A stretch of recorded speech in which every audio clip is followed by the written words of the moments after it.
pH tanah. pH tanah adalah menunjukkan kealkalian atau keasidan tanah tersebut.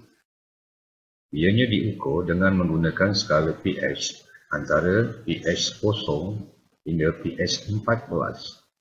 Nilai pH tanah ditentukan oleh keperatan ion hidrogen. Tanah yang mempunyai pH yang kurang daripada pH 7 bermaksud ianya berasid, dan lebih daripada pH 7 ialah bersifat alkali. Mari kita lihat bulat pH tanah. Bulat pH tanah ditandakan dengan angka daripada 0 sehingga 14.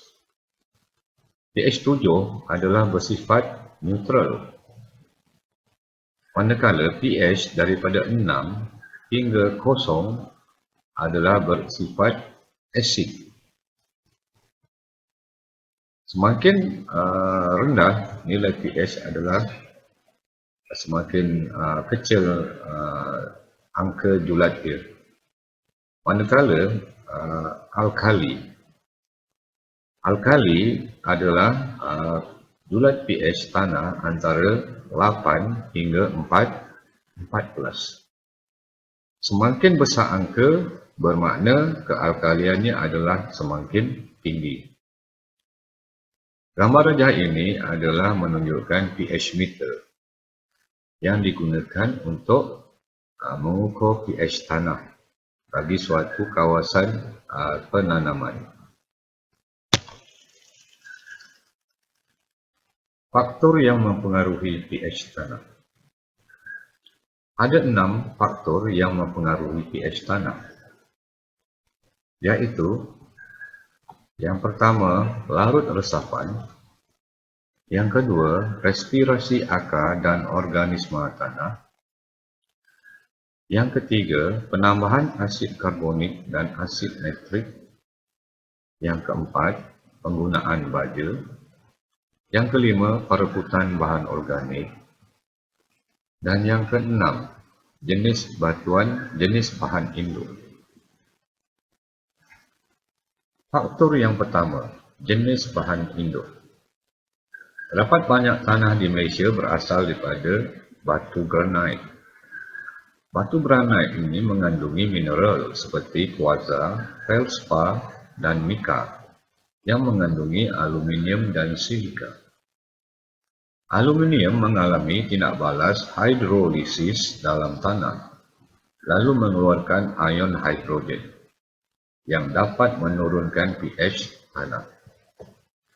Kehadiran lebih banyak ion hidrogen ini akan menyebabkan pH tanah akan menurun. Faktor yang kedua ialah larut resapan. Larut resapan adalah pengeluaran ataupun kehilangan bahan kation berbeza seperti ion magnesium, ion kalium dan ion kalsium melalui larut resapan menyebabkan penurunan pH tanah. Bermakna di sini kamu lihat ion-ion base ni dia punya molekul dia ada tanda plus, tanda tambah ni. Okay. Jadi bila larut resap berlaku, bahan-bahan ini, cation berbase ini, dia akan larut ke dalam air dan dia akan hilang melalui larut resapan. Kehilangan ion-ion ini akan menyebabkan penurunan pH. Cation berbase yang larut resap ini akan digantikan oleh ion hidrogen. Kehadiran ion hidrogen menyebabkan tanah berasid. Faktor yang ketiga adalah penggunaan baja kimia. Apabila baja amonia sulfat dicampur dengan tanah, ion amonia akan dioksidakan kepada ion nitrat dan ion hidrogen melalui proses nitrifikasi. Ion hidrogen akan menurunkan pH tanah. Tindak balas ini cikgu tunjukkan dalam persamaan kimia ini. Amonia bila bergabung dengan oksigen, oksigen ni dalam tanah, dia akan mengalami tindak balas yang dinamakan proses nitrifikasi. Di mana dalam proses tersebut hasilnya adalah pemecahan amonia ini menjadi ion nitrat, air, dan ion hidrogen.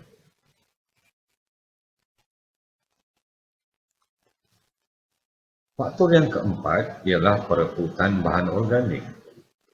Apabila bahan organik mereput, pelbagai jenis asid organik akan terhasil dan menyebabkan pH tanah menjadi rendah. Faktor yang kelima ialah penambahan asid karbonik. Karbon dioksida bertindak balas dengan air di atmosfera lalu membentuk asid karbonik. Asid ini akan menurunkan pH tanah. Yang terakhir, respirasi akar dan organisme tanah. Respirasi akar, respirasi ini pernafasan. Akar bernafas dan juga organisme tanah, termasuk juga mikroorganisme. Dia bernafas dan akan menghasilkan atau membebaskan gas karbon dioksida. Gas ini akan bertindak balas dengan air lalu menghasilkan asid karbonik. Ada tambahan sikit.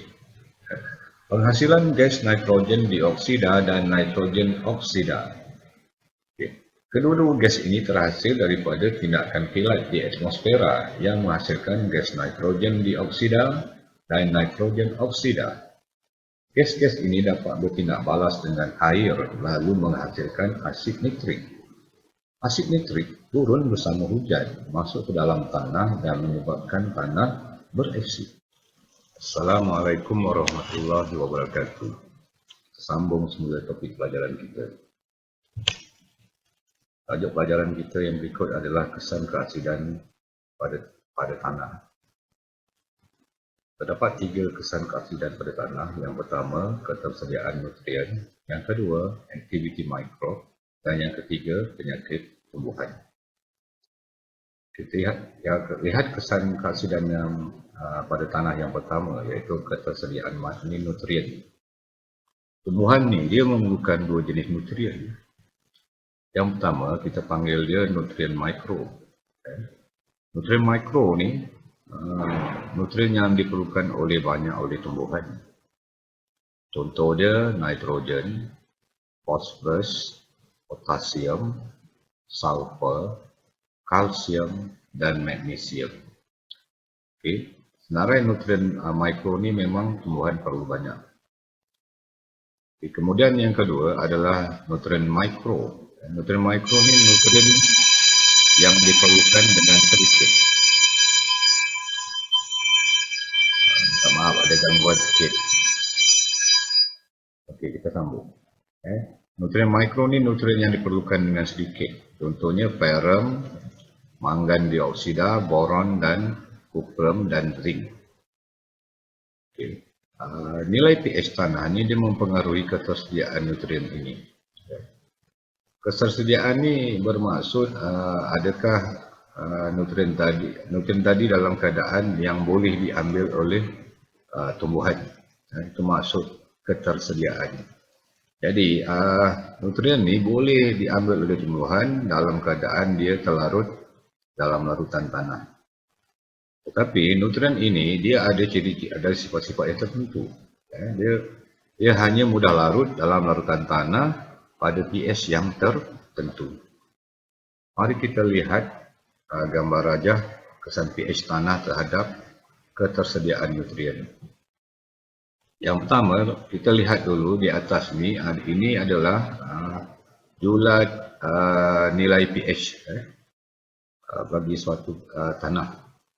Dan berikut ni adalah kandungan nitrogen dalam tanah. Ini sama ada kita beri ataupun dia sedia ada dalam tanah. Kalau kita beri, mana kita beri baja lah.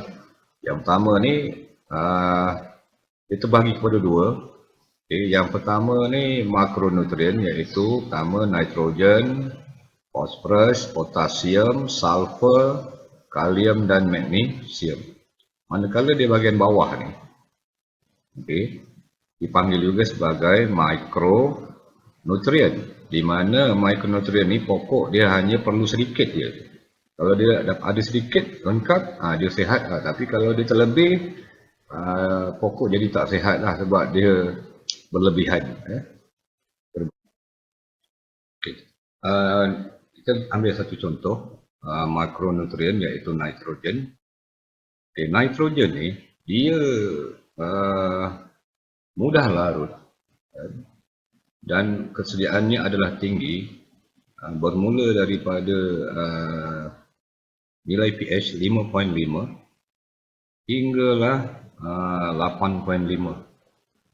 Kalau kurang daripada pH 5.5, kamu lihat dia punya ni kesediaan dia makin sedikit. Pada 5.0 dia sedikit, 4.5 lagi sedikit, 4.0 ni dia tak ada dah. Mana kalau dia ada pun dia tak boleh larut dalam air. Begitu juga kalau dia lebih daripada 8.5, kamu lihat dia makin menguncup, bermaksud ketersediaan dia semakin kurang, dan di mana kalau dia ada pun dalam tanah, dia susah nak larut dalam air tanah. Jadi bila dia susah nak larut dalam air tanah, pokok tak boleh ambil, bermakna ketersediaannya adalah rendah. Okey. Bagi kebanyakan tumbuhan, nilai pH yang ideal adalah antara 5.5 hingga 6.5. Okey, kita tengok satu-satu. Makronutrien kandungan dia tinggi, nitrogen tinggi, fosforus kurang, potasium pun tinggi, sulfur tinggi, kalsium tinggi, magnesium pun ada, tapi dia tak maksimal lah. Okey. Manakala mikronutrien, kamu lihat pada nilai pH 5.5 hingga 6.5 dia stabil lah, kecuali molybdenum. Okey. Tapi ini adalah nilai pH yang paling ideal bagi kebanyakan jenis tumbuhan. Okey, kita lihat kandungan nutrien ini secara umumnya lah. Okey. Nilai pH yang rendah bermaksud daripada 5.5 ke bawah. Okey. Makronutrien pada keadaan ini adalah sangat kurang tersedia berbanding dengan ketersediaan mikronutrien. Pada pH lebih daripada 8.5, ni garisan nilai dia. Okay, kita dapati ketersediaan makronutrien adalah tinggi, berbanding dengan ketersediaan mikronutrien.